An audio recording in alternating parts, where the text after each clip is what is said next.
ചാടി ഇരിക്കണ്ട. 160 സെക്ഷൻ്റെ ടയേഴ്സാണ്.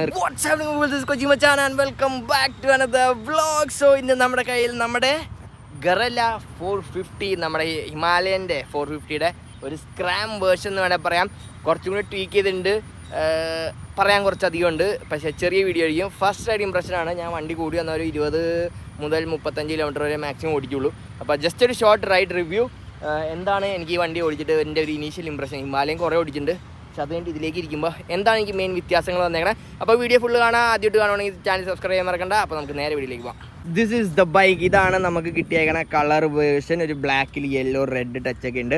അപ്പോൾ സംഭവം കൊള്ളാം, കാണാനൊക്കെ നല്ല ഭംഗിയാണ്, നല്ല ഐ ക്യാച്ച് ഡിസൈനാണ് കാണാൻ. ഫ്രണ്ടിൽ telescopic suspension, front 17 inch wheels, 120 സെക്ഷൻ്റെ ടയേഴ്സാണ്, C8 ടയേഴ്സാണ് കൊടുത്തിരിക്കുന്നത്. സെയിം നമ്മൾ ഹിമാലയനിൽ കണ്ടുവന്ന അതേ ഹെഡ് ലാമ്പും ഇൻഡിക്കേറ്റേഴ്സൊക്കെ അത് തന്നെയാണ് ഇതിൽ നമുക്ക് കാണാൻ പറ്റുക. ഇതാണ് ആ ഫ്രണ്ടിൽ നിന്നുള്ള ലുക്ക്. സംഭവം കാണാൻ കൊള്ളാം, നല്ല രസമൊക്കെ ഉണ്ട്, കാണാൻ ഒരു ഭംഗിയുണ്ട്. ഇവിടെ കാണാൻ നമുക്ക് the sherpa 450 engine, 40 PS and 40 Nm ടോർക്കാണ് ഇത് പ്രൊഡ്യൂസ് ചെയ്യണത്. അത് കൂടാണ്ട് നമുക്ക് റേഡിയേറ്റർ ലിക്വിഡ് കൂൾഡ് എഞ്ചിൻ നമുക്ക് കാണാൻ പറ്റുന്നുണ്ട്. ഗറല്ല 450 എന്നൊക്കെ അവർ ഇവിടെ ഒരു ബാഡ്ജിങ് കൊടുത്തിട്ടുണ്ട്. ആ ഹിമാലയൻ്റെ ഓൾമോസ്റ്റ് സെയിം ഡിസൈൻ എലമെൻറ്റ്സ് ആണ്. ആ എക്സോസ്റ്റ് ഒക്കെ നോക്കാലും ബാക്കിൽ 270 280 mm ഡിസ്ക് ബ്രേക്കാണ് കൊടുത്തേക്കുന്നത്. ABS സ്വിച്ച് ചെയ്യാൻ പറ്റില്ല. നമുക്ക് ഫ്രണ്ട് ആൻഡ് ബാക്ക് ABS എപ്പോഴും ഓൺ ആയിരിക്കും. 2 മോഡ്സാണല്ലേ, പവർ മോഡും എക്കോ മോഡും. ഈ 2 മോഡ്സാണ്. പക്ഷേ റിയറിൽ 160 സെക്ഷൻ്റെ ടയേഴ്സാണ് റിയറിൽ കൊടുത്തിരിക്കുന്നത്. വലിയ ടയറാണ്, ഭയങ്കര രസമാണ്. ഈ ടെയിൽ എടുത്ത് കളഞ്ഞാണ്ടല്ലോ ഭയങ്കര ഭംഗിയായിരിക്കും വണ്ടി കാണാനൊക്കെ. പിന്നെ ഇതാണ് നമ്മുടെ സീറ്റ്. കുറച്ചും കൂടെ ഗ്രിപ്പുള്ള ഒരു മെറ്റീരിയലാണ് കൊടുത്തിരിക്കുന്നത്. സീറ്റ് കൊടുത്തിരിക്കുന്നത്. സീറ്റ് നമുക്ക് ഡിഫറൻറ്റ് സീറ്റ് വെക്കാം. ഇത് സീറ്റായിട്ട് ഏറ്റവും കുറവാണ് സ്റ്റോക്ക് തന്നെ വന്നത്. നമുക്കപ്പോൾ സീറ്റായിട്ട് കൂട്ടണമെങ്കിൽ സീറ്റായിട്ട് കൂട്ടാനുള്ള ഓപ്ഷൻ ഉണ്ട്. ഇതാണ് ആ ഒരു സസ്പെൻഷൻ, മോണോഷോക്ക് സസ്പെൻഷൻ വിത്ത് 145 mm ട്രാവൽ, സെൻറ്റർ സ്റ്റാൻഡ് ഉണ്ട്, 6 സ്പീഡ് ഗിയർ ബോക്സ്. ഇത് സ്റ്റോക്ക് തന്നെ ഒരു ക്രാഷ് ഗാർഡ് ആട്ടോ. അതായത് റോയൽ എൻഫീൽഡ് തന്നെ ഒരു ക്രാഷ് ഗാർഡാണ്. അവരുടെ കുറേ ആക്സറീസ് നമുക്ക് വാങ്ങാൻ പറ്റും. അവരുടെ കുറേ സാധനങ്ങൾ നമുക്ക് ഈ ഒരു ഗറല്ല 450ക്ക് അവർ ഇറക്കിയിട്ടുണ്ട്. കുറേ സാധനങ്ങൾ. സെയിം 5 ഇഞ്ച് ഇൻസ്ട്രുമെൻറ്റ് ക്ലസ്റ്ററാണ് ഈ കാണുന്നത്. മിന്നിങ് പോലെ മിന്നുണ്ട്. അത് ഇൻസ്ട്രുമെൻറ്റ് ക്ലസ്റ്റർ. നമുക്ക് മോഡ്സ് മാറ്റാൻ ഇവിടെയാണ് മോഡ് സ്വിച്ചും കാര്യങ്ങളും. ഈ സ്വിച്ച് ഗിയേഴ്സൊക്കെ സെയിം തന്നെയാണ് ഹിമാലയയിൽ കണ്ട അതേ ഷാസിയും അതേ സ്വിച്ച് ഗിയറും അതേ എഞ്ചിൻ തന്നെയാണ് ഇതിൽ കൊണ്ടുവന്നിരിക്കുന്നത്. ആ സ്വിച്ച് ഗിയേഴ്സ് കണ്ടോ, നമ്മുടെ ടോഗിൾ സ്വിച്ച്, നമ്മുടെ ജോയ് സ്റ്റിക്ക്, പാസ്, ഹോണ്, ഇവിടെയാണ് മോഡ് സ്വിച്ച്. മോഡ് ആക്കിയ എക്കോ മോഡും പെർഫോമൻസ് മോഡും ഇത്രയാണുള്ള നമുക്ക് റോട്ടറി ടൈപ്പ് സ്വിച്ചസ് ആണ് ഇതിന് കൊടുത്തിരിക്കുന്നത്. ഇവിടെ നമുക്ക് ഹോം ബട്ടണിൽ ഞെക്കാനുള്ള ഇതുണ്ട്. ഇവിടെ നമുക്ക് ഹസാർഡ് ഉണ്ട്, കാണാൻ പറ്റും. നമ്മുടെ ക്ലച്ച് അഡ്ജസ്റ്റബിൾ ഒന്നുമല്ല, നോർമൽ ലിവേഴ്സാണ് ഇവിടെ കൊടുത്തിരിക്കുന്നത്. അപ്പോൾ ഇതാണ് ഒരു ഓവറോൾ.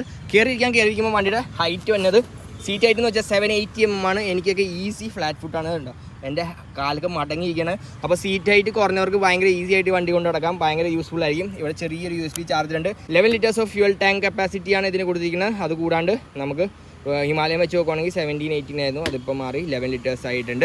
അപ്പോൾ ഇതാണ് ഇൻസ്ട്രുമെൻറ്റ് ക്ലസ്റ്റർ. അപ്പോൾ ഇതാണ് നമ്മുടെ വണ്ടി. പിന്നെ അതുകൂടാണ്ട് ഗ്രൗണ്ട് ക്ലിയറൻസ് നോക്കാൻ പോയാൽ കുറഞ്ഞിട്ടുണ്ട്, 160 ആയിട്ടുണ്ട്. ഹിമാലയന് 220-230 ഉണ്ടായി. ഇത് 160 mm ഗ്രൗണ്ട് ക്ലിയറൻസ് ആണ്. പക്ഷേ എന്നാലും നമ്മുടെ റോഡ്സൊക്കെ ടാക്കിൾ ചെയ്യാൻ ഭയങ്കര ഈസി ആയിരിക്കും. എക്സോസ്റ്റ് നോട്ടൊന്ന് കേൾപ്പിച്ചുതരാം. സെയിം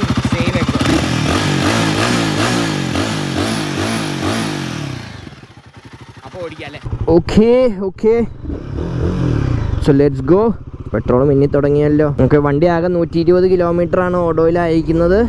ഇതിൻ്റെ പവർ എന്താണെന്ന് ഞാൻ നിങ്ങൾക്ക് ജസ്റ്റ് കാണിച്ചു തരാം. അതായത് ഇനീഷ്യൽ ഗിയർ എനിക്ക് കുറച്ച് ലാഗായിട്ട് തോന്നി, കയറാത്ത പോലെയൊക്കെ തോന്നുന്നുണ്ട് ചില സമയത്ത് ഒരു 4000 ഒരു 3000 RPM ഒക്കെ കഴിയണം. ചെളി കണ്ടോട്ടോ വണ്ടിയുടെ പെർഫോമൻസ് കണ്ടോ.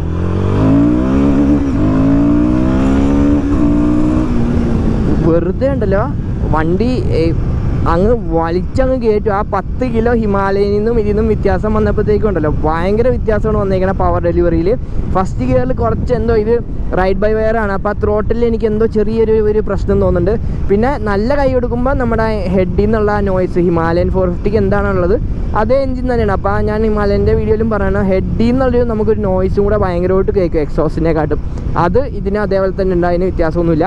ബട്ട് പവർ ഡെലിവറി ഒരു രക്ഷയില്ലാത്ത പവർ ഡെലിവറി. കുറേ പേര് 390ക്ക് വെടി കൊടുക്കും എന്നൊക്കെ പറയുന്നുണ്ട്, അറിയില്ല. എന്നാലും ഓൾമോസ്റ്റ് ആ ഒരു വലിച്ചെടുക്കുന്ന ആ ഒരു ഫീല് നമുക്കുണ്ട് കേട്ടോ. ആ ഒരു കണ്ടോ, ഒരു രക്ഷയില്ലാണ്ടാണ് വണ്ടി വലിച്ചെടുക്കണേ. വലിച്ചങ്ങ് കൊണ്ടുപോകും ഭയങ്കര ഈസി ആയിട്ട്. ബ്രേക്സ് ഒക്കെ അടിപൊളിയാണ്, ടയേഴ്സും ഡുവൽ പർപ്പസ് ടയറാണ്. എന്നാൽ എനിക്ക് അത്രത്തോളം എക്സ്പീരിയൻസ് ചെയ്യാൻ പറ്റിയില്ല, പക്ഷേ കൊള്ളാം, നല്ല ബ്രേക്കിംഗ് ഉണ്ട്. ബാക്ക് പെട്ടെന്നൊന്നും നമ്മൾ ഹാർഡായിട്ട് നമ്മൾ ബ്രേക്ക് ചെയ്യുമ്പോഴൊന്നും ബാക്കിങ് സ്കിഡ് ആവാനുള്ള അത്രയൊന്നും ചവിട്ടിയില്ല. ബട്ട് യെസ്, ഫ്രണ്ടും ബാക്കും ബ്രേക്ക് അടിപൊളിയാണ്, ഭയങ്കര രസമാണ്. അപ്രൈറ്റ് പൊസിഷനാണ് കേട്ടോ, നല്ല അപ്രൈറ്റ് പൊസിഷനാണ്. നമുക്ക് അത്ര കമ്മിറ്റഡ് ഒന്നുമല്ല, പക്ഷേ നമുക്ക് ഹാൻഡിൽ ബാറും നമ്മുടെ ഡിസ്റ്റൻസും കുറവാണ്, പക്ഷേ നമുക്കത് അതുപോലെ ഈസി ആയിട്ട് വണ്ടി മെനൂവർ ചെയ്യാൻ പറ്റും. അതിനൊന്നും ഒരു ബുദ്ധിമുട്ടും നമുക്ക് ഫീൽ ചെയ്യില്ല. പിന്നെ വെയിറ്റ് 10 കിലോ പോയപ്പോഴും സീറ്റ് ഹൈറ്റും അതേപോലെ കുറഞ്ഞിട്ടുണ്ട്. അപ്പോൾ കുറച്ചും കൂടെ ഈസി, കുറേ പേർക്ക് ആക്സസിബിൾ ആകും, കുറേ ആൾക്കാർക്ക് ഇത് ഈസി ആയിട്ട് ആക്സസ് ചെയ്യാൻ പറ്റും. ഈ വണ്ടി കുറഞ്ഞപ്പോഴത്തേക്കും കുറച്ചും കൂടെ ഹാൻഡിൽ ചെയ്യാൻ കുറച്ചും കൂടെ രസമാണ്. കിടത്താനൊക്കെ ഒരു രക്ഷയില്ല എന്ന് പറഞ്ഞാൽ ഒരു രക്ഷയില്ല കേട്ടോ, ഭയങ്കര ഈസിയാണ്. 160 സെഷൻ്റെ ടയേഴ്സാണ് ബാക്കിൽ കിടക്കണേ. ആ സൈസ് നിങ്ങൾ മനസ്സിലാക്കട്ടോ, 160 എന്ന് പറഞ്ഞാൽ എൻ്റെ 790ക്ക് 180 കിടക്കണേ, ആകെ 20 mm വ്യത്യാസമേ ഉള്ളൂ 160 180. അപ്പോൾ വലിയ സൈസുള്ള ടയറാണ് ബാക്കിൽ കിടക്കണേ. ഹൈ എൻഡിൽ വൈബ്രേഷൻസ് ഉണ്ട്, ഹിമാലയൻ്റെ അതേ പെർഫോമൻസ്. അതായത് നല്ല ഒരു 5000-6000 RPM കഴിയുമ്പോഴത്തേക്കും നമുക്ക് ഈ ഹമ്പ് ചാടിക്കാം. നല്ല വൈബ്രേഷൻ നമുക്ക് ഫീൽ ചെയ്യും. നല്ല ഹൈ RPMൽ നല്ല രീതിയിൽ കൈ കൊടുത്ത് ഓടിക്കുകയാണെങ്കിൽ നല്ല വൈബ്രേഷൻ നമുക്ക് ഫീൽ ചെയ്യും. പിന്നെ സസ്പെൻഷൻ്റെ ട്രാവൽ കുറവാണ്. ഫ്രണ്ട് ടെലിസ്കോപ്പിക് ആക്കിയിട്ടുണ്ട്, rear same monoshock link type monoshock തന്നെയാണ് റിയറിലും കൊടുത്തിരിക്കുന്നത്. അപ്പോൾ സസ്പെൻഷൻ ട്രാവലിൽ വ്യത്യാസം വന്നപ്പോഴത്തേക്കും ആ ഒരു ഓഫ് റോഡ് കേപ്പബിലിറ്റി അല്ലെങ്കിൽ ആ സോഫ്റ്റ്വെയർ സസ്പെൻഷൻ എന്നുള്ള രീതി മാറി. കാര്യം ഇത് ആ ഒരു രീതിയിലേക്ക് വേണ്ടിയല്ല അവർ ഇറക്കിയേക്കണം. കൂടുതലും സിറ്റി ഓറിയൻറ്റഡ്, ചെറിയ ഒരു നമ്മുടെ സിറ്റിയിലൊക്കെ ഓടിച്ച് കളിക്കാനും ടൂറിങ് പർപ്പസും ഒരു fun to ride motor cycle എന്നുള്ള രീതിയിലാണ് ഇറക്കിയേക്കുന്നതും. ഇതിൻ്റെ കളർ സ്കീം ഉണ്ട്, ഒരു വൈറ്റ് ആൻഡ് ബ്ലൂ ഒക്കെ ഉണ്ട്, ഭയങ്കര ഭംഗി എന്ന് വെച്ചാൽ ഭയങ്കര ഭംഗിയാണ്. പിന്നെ അത്യാവശ്യം ചെറിയ കുഴിയൊക്കെ എടുക്കുന്നുണ്ട്, പക്ഷേ ചെറിയ ഈ നമുക്ക് അതൊക്കെ ഫീൽ ചെയ്യും. ഇപ്പം ഞാൻ സംസാരിക്കുമ്പോൾ നിങ്ങൾക്ക് അത് ഫീൽ ചെയ്യണ്ടാവും, ഇടയ്ക്ക് കുഴിയിലൊക്കെ ചാടുമ്പോഴത്തേക്കും ആ ഒരു വ്യത്യാസം. പക്ഷേ കുഴപ്പമില്ല, അത്ര ബുദ്ധിമുട്ടുള്ളതൊന്നുമില്ല. കണ്ട ഇപ്പോൾ ചാടിയതൊക്കെ അങ്ങനെ മേത്തേക്കൊന്നും അങ്ങനെ അടിക്കണമൊന്നുമില്ല, നമുക്ക് ഈസി ആയിട്ട് അതൊക്കെ കവർ ചെയ്യാം. നല്ല കുഴികൾ വരുമ്പോൾ മാത്രമാണ് നമ്മൾ സസ്പെൻഷൻ നമുക്ക് അറിയുന്നത്. ബാക്ക് നമുക്ക് ജസ്റ്റ് പ്രീലോഡൊക്കെ അഡ്ജസ്റ്റ് ചെയ്യാം, അത്രയൊക്കെ ഉള്ളൂ. പക്ഷേ പവർ ഡെലിവറി ആണ് എനിക്ക് ഇഷ്ടപ്പെട്ടത്. ഞാൻ അന്ന് എൻ്റെ വീഡിയോയിൽ എനിക്ക് തോന്നുന്നു, ഞാൻ പറഞ്ഞിട്ടുണ്ടെന്ന് തോന്നുന്നു, ഇതിൻ്റെ ഒരു സ്ക്രാംബ്ലർ വേർഷൻ വന്ന് അടിപൊളിയായിരിക്കും. അത് ഉറപ്പായിരുന്നു റോയൽ എൻഫീൽഡ് എന്തായാലും ആ ഒരു 450 എഞ്ചിൻ വെച്ചിട്ട് ഒരു സ്ക്രാംബ്ലർ വണ്ടി ഇറക്കുമെന്ന്. അതവർ ഇറക്കുകയും ചെയ്ത്.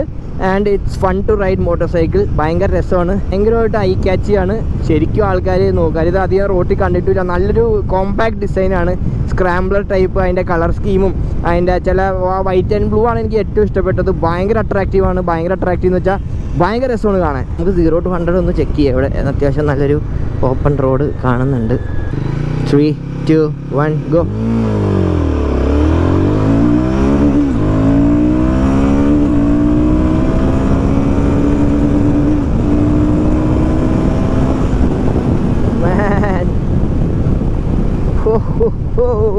കണ്ടോ? അപ്പോൾ അതായത് വണ്ടിയുടെ 0 to 100 വണ്ടി കയറണത് കേട്ടോ, ഒരു രക്ഷയില്ല. എനിക്ക് സംഭവം കൊള്ളാം, ഇഷ്ടപ്പെട്ടു. പക്ഷേ ആ വൈബ്രേഷൻസ് ഒക്കെ നമ്മൾ സഹിക്കണമെന്നേ ഉള്ളൂ. ആൻഡ് ഇതിൻ്റെ പ്രൈസ് വന്നത് 3,10,000 റുപ്പീസാണ് സ്റ്റാർട്ടിങ് പ്രൈസ് തന്നെ, ഓൺ റോഡ് പ്രൈസ് കേട്ടോ. ബേസ് വേരിയൻറ്റിന് ഈ സ്ക്രീനല്ല, നമുക്ക് സൂപ്പർ മീറ്റിയോറിൽ അല്ലെങ്കിൽ സൂപ്പർ മീറ്റിയോറിൽ വന്നേക്കണ ഒരു ഡിസ്പ്ലേ ആയിരിക്കും, കുറച്ചുകൂടി വലിയ ഡിസ്പ്ലേ ആണ്. മീറ്റിയോറിൽ വന്നതല്ല, സൂപ്പർ മീറ്റിയോറിൽ വന്ന ടൈപ്പ് ഡിസ്പ്ലേ ആണ് ഇതിന് വന്നിരിക്കുന്നത് കേട്ടോ. സൂപ്പർ മീറ്റിയോർ അത് ബേസ് വേരിയൻറ്റ്. ടോപ്പ് വേരിയൻ്റാണ് ഈ ഒരു TFT ഡിസ്പ്ലേ. ആ മാപ്പൊക്കെ അതേപോലെ നമുക്ക് സെറ്റ് ചെയ്യാൻ പറ്റിയ ഒരു ഡിസ്പ്ലേ എന്ന് വേണേൽ പറയാം നമുക്ക് ഈ വണ്ടിക്ക്. വേറെ ഗിയർ ബോക്സ് ഒക്കെ സെയിം സ്മൂത്ത് ഗിയർ ബോക്സ് ആണ്. ചില സമയത്ത് ഒരു ക്ലങ്കി ഫീൽ ഉണ്ട്, കാര്യം അത് അത്യാവശ്യം ചെയിൻ എന്താ പറയുക, ചെറിയ ലൂബ് കുറവുണ്ട്, അതുകൊണ്ടായിരിക്കാം. But yes, smooth gear box, slipper clutch, smooth shift, up shift, down shift ഒക്കെ നല്ല ഭയങ്കര സ്മൂത്താണ്, ഭയങ്കര അടിപൊളിയായിട്ടാണ് നമുക്ക് ചെയ്യാൻ പറ്റുക. പോലീസുകാർ കുറച്ച് സിറ്റി എക്സ്പീരിയൻസും കൂടെ എടുക്കാം കേട്ടോ. ഹീറ്റിംഗ് അങ്ങനെ എനിക്ക് ഇതുവരെ ഒന്നും തോന്നിയില്ല. അത്യാവശ്യം നല്ല ബ്ലോക്കിൽ കുറച്ച് മുമ്പ് ഓടിച്ചു, ഹീറ്റിങ്ങിൻ്റെ ഇഷ്യൂ ആയിട്ടൊന്നും തോന്നിയില്ല. ഇനി പണ്ട് ഇപ്പോൾ റോയൽ എൻഫീൽഡിൻ്റെ കുറേ ഷാസി ഇഷ്യൂ ഒക്കെ കുറേ പൊങ്ങി വരുന്നുണ്ടായി. അതൊക്കെ എത്രത്തോളം കറക്റ്റാണെന്ന് എനിക്കറിയില്ല. പക്ഷേ നമുക്ക് അവരുടെ ഫസ്റ്റ് ബാച്ച് ഞാൻ എപ്പോഴും പറയാറുണ്ട്, എടുക്കരുത്. ഫസ്റ്റ് ബാച്ച് എടുത്താൽ പണികൾ കൂടുതലായിരിക്കും. ഞാൻ അനുഭവിച്ച ഒരാളാണ് എൻ്റെ ഹിമാലയൻ 411. അപ്പോൾ ഫസ്റ്റ് ബാച്ച് ഒരിക്കലും റോയൽ എൻഫീൽഡിൽ എടുക്കരുത്. പക്ഷേ ഇത് എനിക്ക് തോന്നുന്നു നമ്മുടെ ഇതിൻ്റെ, അതായത് റോയൽ എൻഫീൽഡ് ഹിമാലയൻ 450യുടെ ഫസ്റ്റ് ബാച്ചിൽ കുറേ പേർക്ക് പണി കിട്ടിയവരൊക്കെ ഉണ്ടാവും. പക്ഷേ ഇത് എനിക്ക് തോന്നുന്നു സെക്കൻഡ് ബാച്ച് വണ്ടികളായിരിക്കും കുറച്ചും കൂടി ഇമ്പ്രൂവ്മെൻറ്റ് വന്നിട്ടുണ്ടാകും. കാര്യം അവർ റിസർച്ച് ചെയ്യണത് നമ്മൾ വഴിയാണ്, വാങ്ങിയ ആൾക്കാർ വഴിയാണ് റിസർച്ച് ചെയ്യണത്. അപ്പോൾ എനിക്ക് തോന്നുന്നു ഈസി ആയിട്ട് ഇനി വരുന്ന ബാച്ചൊക്കെ അടിപൊളിയായിരിക്കും. കുറേ ഇഷ്യൂസൊക്കെ അവർ ക്ലിയർ ചെയ്തിട്ടുണ്ടെന്നാണ് പറഞ്ഞത്. അപ്പോൾ ഹോപ്പ്ഫുള്ളി നമുക്ക് ഇതിനൊരു ഇഷ്യൂ ഒന്നും ഉണ്ടാവില്ല. അപ്പോൾ നിങ്ങളൊരു ഹിമാലയൻ 450 യൂസർ ആണെങ്കിൽ നിങ്ങൾക്ക് ഒന്ന് കമൻറ്റ് ബോക്സിൽ കമൻറ്റ് ചെയ്യാം നിങ്ങൾക്ക് എങ്ങനെയുണ്ട് നിങ്ങളുടെ എക്സ്പീരിയൻസ് ഹിമാലയൻ 450 ആയിട്ട്, അല്ലെങ്കിൽ ഈ ഒരു എൻജിൻ അല്ലെങ്കിൽ ഈ ഒരു വണ്ടിയായിട്ട്. എനിക്കറിയാം റോയൽ എൻഫീൽഡ് വണ്ടികൾ എപ്പോഴും എന്താ പറയുക, അതിൻ്റെ ഓടിക്കാനുള്ള ഇഷ്ടം കൊണ്ടാണ് ആൾക്കാർ എടുക്കണം, ഒരിക്കലും സർവീസോ ഇതോ കണ്ടിട്ടല്ല. വണ്ടിയോടുള്ള താല്പര്യം, വണ്ടിയോടുള്ള ഇഷ്ടം, അവരുണ്ടാക്കുന്ന വണ്ടികളിൽ എങ്ങനെയെങ്കിലുമൊക്കെ നമ്മളെ ആകർഷിക്കാനുള്ളൊരു സെറ്റപ്പ് ഉണ്ടാവും. അതുകൊണ്ട് മാത്രം നമ്മൾ റോയൽ എൻഫീൽഡിൻ്റെ വണ്ടി എടുക്കണം കേട്ടോ. സിമ്പിളായിട്ട് സിറ്റിയിലൊക്കെ ഓടിക്കാൻ ആരും ഇങ്ങനെ സിറ്റിയിൽ ഓടിക്കരുത്. ഞാൻ ജസ്റ്റ് വണ്ടിയുടെ പെർഫോമൻസ് ആയിരിക്കണം. ഭയങ്കര നിമ്പിളാണ് വണ്ടി, ആ വെയിറ്റ് ഒന്നും നമുക്ക് ഒരിക്കലും തോന്നില്ല. ഭയങ്കര പ്ലാൻഡ് ആണ്, പ്രത്യേകിച്ച് ബ്രേക്സിൻ്റെ കാര്യത്തിൽ. നമ്മൾ സഡനായിട്ട് ബ്രേക്കൊക്കെ ചെയ്യുവാണെങ്കിൽ വണ്ടി നല്ല ഈസി ആയിട്ട് നമുക്ക് ബ്രേക്ക് ചെയ്യാം. And slipper clutch is working very smooth. ഭയങ്കര സ്മൂത്തായിട്ടാണ് സ്ലിപ്പർ ക്ലച്ച് വർക്ക് ചെയ്യണത്. ആ ചെറിയൊരു ഗിയർ ലാഗ് എനിക്ക് ചില സമയത്ത് ഫീൽ ചെയ്യും. ഫസ്റ്റ് ഗിയറിൽ ഒരു ചെറിയൊരു പെർട്ടിക്കുലർ RPM കഴിയണവരെ നമ്മളിങ്ങനെ വെയിറ്റ് ചെയ്യണം. ആ ലോ എൻഡ് ടോർക്ക് നമുക്ക് അങ്ങനെ ഫീൽ ചെയ്യില്ല. പക്ഷേ കുറച്ച് RPM കയറി കഴിഞ്ഞാൽ അത് വണ്ടി അങ്ങ് വലിച്ച് നമ്മൾ കൊണ്ടുപോട്ടോ. ഒരു ഇതുമില്ല, ഒരു മയമില്ലാണ്ട് ആ വണ്ടി വലിക്കണം. എനിക്ക് തോന്നുന്നു 10 കിലോ കുറഞ്ഞത് ഭയങ്കര വ്യത്യാസമായി പോയി നമ്മുടെ 450 എഞ്ചിൻ കേട്ടോ. കാര്യം എഞ്ചിനിൽ നിന്ന് എന്തോ ചെറിയ ഭാരം എടുത്ത് മാറ്റിയിട്ട് എഞ്ചിൻ ഫ്രീ ആയ പോലെയൊക്കെ തോന്നുന്നുണ്ട്. ഇപ്പം അത്യാവശ്യം ബ്ലോക്ക് ആയപ്പോഴത്തേക്കും ചെറുതായിട്ട് റൈറ്റ് ലെഗിൻ്റെ അവിടെ ചെറിയൊരു ചൂടടിക്കണം. ഞാൻ ബൂട്ടിട്ടിട്ടുണ്ട്, എന്നിട്ടും എനിക്ക് ചെറിയൊരു അങ്ങനെ ഫാൻ ഓൺ ആയപ്പോഴത്തേക്കും ചെറിയൊരു ചൂടടിക്കുന്നുണ്ട്. അത് നല്ല കട്ട ബ്ലോക്കിൽ കിടക്കണം കേട്ടോ. നല്ല കുറേ നേരമായി ബ്ലോക്കിൽ കിടക്കണേ. അപ്പോൾ ആ ബ്ലോക്കിൽ കിടക്കണതിൻ്റെ ആ ഒരു എഫക്റ്റ് എന്ന് വേണമെങ്കിൽ നമുക്ക് പറയാം. ആ ഒരു ചെറിയൊരു ചൂട് നമുക്ക് ഫീൽ ചെയ്യുന്നുണ്ട്. അപ്പോൾ അതൊക്കെ തന്നെയാണ് എനിക്ക് ഈ വണ്ടീനെ പറ്റി ചെറിയൊരു ഫസ്റ്റ് റൈഡ് ഇംപ്രഷൻ എന്നുള്ള രീതിയിൽ എനിക്ക് പറയാനുള്ളത്. കാര്യം ഇത്രയും നേരം നമുക്ക് വണ്ടി കിട്ടിയിട്ടുള്ളൂ. നമുക്ക് വേറെ റോയൽ എൻഫീൽഡ് വഴിയൊന്നുമല്ല, നമ്മുടെ ഷോറൂമിൽ നിന്ന് തന്നാണ്. അതായത് നമ്മുടെ വൈറ്റിലുള്ള ഷോറൂം, അവരുടെ കോൺടാക്ട് നമ്പറൊക്കെ കൊടുത്തേക്കാം. നിങ്ങൾക്ക് ബുക്കിങ്സോ കാര്യങ്ങളോ ഉണ്ടെങ്കിൽ അവിടെ പോവുക, ടെസ്റ്റ് ഡ്രൈവ് ചെയ്യാം, വണ്ടി ടെസ്റ്റ് ഡ്രൈവ് ചെയ്യാം. ഇഷ്ടപ്പെട്ടാൽ നിങ്ങൾക്ക് ബുക്ക് ചെയ്ത് വണ്ടി എടുക്കാവുന്നതാണ്. വെറും 9,999 രൂപയ്ക്ക്, അതായത് വെറും 9999 നിങ്ങൾക്ക് വണ്ടി വാങ്ങാവുന്നതാണ്.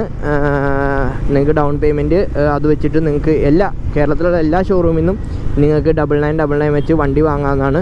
അപ്പോൾ അങ്ങനെ വണ്ടി വാങ്ങാൻ താല്പര്യമുള്ളവർക്ക് നമ്മുടെ ഷോറൂമിൽ കോൺടാക്ട് ചെയ്യാം. ഫസീൽ എന്നാണ് ആളുടെ പേര്. ആളാണ് നമുക്ക് വണ്ടി ഷോറൂമിൽ നിന്ന് തന്നത്. അപ്പോൾ ആളെ കോൺടാക്ട് ചെയ്താൽ നിങ്ങൾക്ക് വണ്ടി ടെസ്റ്റ് ഡ്രൈവും ബുക്കിങ്സും കാര്യങ്ങളൊക്കെ നോക്കാവുന്നതാണ്. നിങ്ങൾക്ക് എന്തെങ്കിലും അഭിപ്രായങ്ങൾ അല്ലെങ്കിൽ എന്തെങ്കിലും ക്വസ്റ്റ്യൻസോ കാര്യങ്ങളോ കമൻറ്റ് ബോക്സിൽ കമൻറ്റ് ചെയ്യാം. ഇൻസ്റ്റാഗ്രാമിൽ മെസ്സേജ് അയക്കാം, എന്തായാലും റിപ്ലൈ കിട്ടുന്നതായിരിക്കും. ആൻഡ് സബ്സ്ക്രൈബ് ചെയ്യാൻ മറക്കണ്ട. ചാനൽ ആദ്യമായിട്ട് കാണുന്നവരാണെങ്കിൽ ഒന്ന് സബ്സ്ക്രൈബ് ചെയ്യുക, സപ്പോർട്ട് ചെയ്യാം. നിങ്ങളുടെ സപ്പോർട്ടൊക്കെ കൊണ്ടാണ് നമ്മളിവിടെ വരെയൊക്കെ എത്തുന്നതും ഇങ്ങനെ ഗൊറില്ലേനെയൊക്കെ കയറി ഇരുന്ന് ഓടിക്കാൻ പറ്റുന്നതും. So do subscribe. So yes, അതൊക്കെ തന്നെ നമ്മൾ എന്താ വീഡിയോ ഒക്കെ നിങ്ങൾക്ക് ഇഷ്ടപ്പെട്ടെന്ന് പ്രതീക്ഷിക്കുന്നു. So don't fair like and subscribe channel. ബെല്ലേക്ക് ഞെക്കുക. അടുത്ത വീഡിയോ വരുമ്പോൾ ബെല്ലിങ്ങൾ അറിയിക്കുന്നതായിരിക്കും. സൈൻ ഓഫ് ചെയ്യണം. മറ്റാരുമല്ല, നിങ്ങളുടെ സ്വന്തം കൊച്ചി മച്ചാൻ.